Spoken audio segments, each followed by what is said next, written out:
வணக்கம். தமிழ் ஃபுட் கார்னர்ல டேஸ்டான பால் ஐஸ் எப்படி பண்ணுறதுன்னு பார்க்கலாம். இந்த பால் ஐஸ் பண்ணுறது வந்து ரொம்ப ஈஸி. பால் ஐஸ் பண்ணுறதுக்கு 1/2 லிட்டர் பால் வச்சுருக்கேன், 1/4 litre cooking cream, 3 table spoon sugar, ஒரு பிஞ்ச் ஏலக்காய் பவுடர். இந்த பாலை பாத்திரத்தில் சேர்த்துக்கிறேன். பால் சூடாகி நல்லா பொங்கி வரட்டும். பால் பொங்கி வருது. பால் பொங்கின உடனே ஸ்டவ்வை சிம்மில் வச்சுட்டு அதுக்கப்புறம் குக்கிங் க்ரீம் சேர்த்துக்கலாம். அடுத்து எடுத்து வச்ச சுகரை சேர்த்துக்கலாம். சேர்த்துட்டு நல்லா கலந்து விட்டுறணும். பார்த்தீங்களா, 4 திங்ஸ் தான் இதுக்கு பால் ஐஸ் பண்ணுறதுக்கு தேவைப்படுது. ஒரு பெரிய கஷ்டமே கிடையாது. நம்ம நினச்ச உடனே வீட்டிலே ரெடி பண்ணிடலாம்.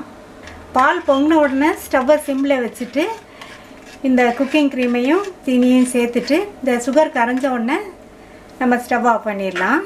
சுகர் கரைஞ்சிருச்சு. ஏலக்காய் பவுடரை சேர்த்துக்கலாம். சேர்த்துட்டு மறுபடியும் கலந்து விட்டாச்சு. ஸ்டவ் ஆஃப் பண்ணிட்டேன். இந்த பால் நல்லா ஆறட்டும். நல்லா ஆறிடுச்சு. மோல்டில் ஊற்றிக்கலாம். ஐஸ்கிரீம் மோல்டுலேயும் ஊற்றிக்கலாம். அப்படி இல்லைன்னா உங்கள் வீட்டில் இந்த மாதிரி சின்ன டம்ளர் இருந்தால் அதுலேயும் ஊற்றிக்கலாம். நான் சேர்த்துருக்கிற சுகர் வந்து ஸ்வீட்னஸ் மைல்டாக இருக்கும்.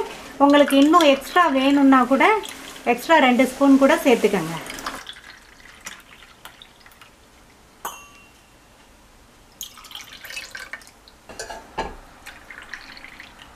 ஃபுல்லாக நிரம்பி வழிகிற மாதிரி நிறைய ஊற்றிடாதீங்க, கொஞ்சம் கம்மியாகவே ஊற்றிக்கணும். இப்போ இந்த இதை வச்சு க்ளோஸ் பண்ணிடலாம்.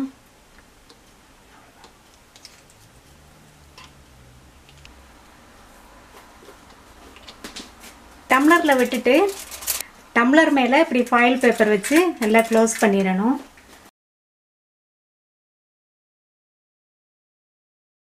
சென்டரில் ஒரு நைஃப் வச்சு லைட்டாக ஒரு கோடு போட்டுக்கணும். அப்போ தான் இந்த ஐஸ்கிரீம் குச்சி வந்து இப்படி நிற்கும். இந்த மாதிரி பேப்பர் இல்லாமல் நம்ம இந்த ஐஸ்கிரீம் குச்சியை வச்சோம்னா குச்சி வந்து சாஞ்சிரும். அதனால தான் நம்ம இந்த பேப்பர் வைக்கிறோம். இது ரெண்டையும் நம்ம ஃப்ரீசரில் நைட் ஃபுல்லாக வச்சிடலாம். அதுக்கப்புறம் பார்க்கலாம். நைட்டு ஃபுல்லாக இருந்தது, நல்லா ஃப்ரீஸ் ஆயிடுச்சு. இதை வந்து எடுக்கலாம். இதை வந்து அப்படியே வந்து நம்ம எடுக்க முடியாது. ஒரு 20 அல்லது 30 செகண்ட் வந்து ஒரு தண்ணியில் வச்சிட்டோம்னா ஈஸியாக எடுக்க வந்துடும்.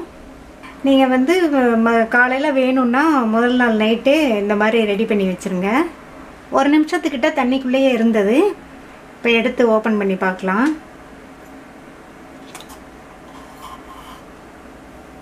எவ்வளோ ஈஸியாக வீட்டிலே ரெடி பண்ணிட்டோம் ஐஸ். டம்ளரில் உள்ளது எப்படி இருக்குன்னு பார்க்கலாம். இதையும் வந்து 1 நிமிஷத்துக்கிட்ட தண்ணியில் வச்சுட்டு அதுக்கப்புறம் பார்க்கலாம். இப்போ இந்த ஐஸை பார்க்கலாம். ஃபாயில் பேப்பரை பிரிச்சுட்டு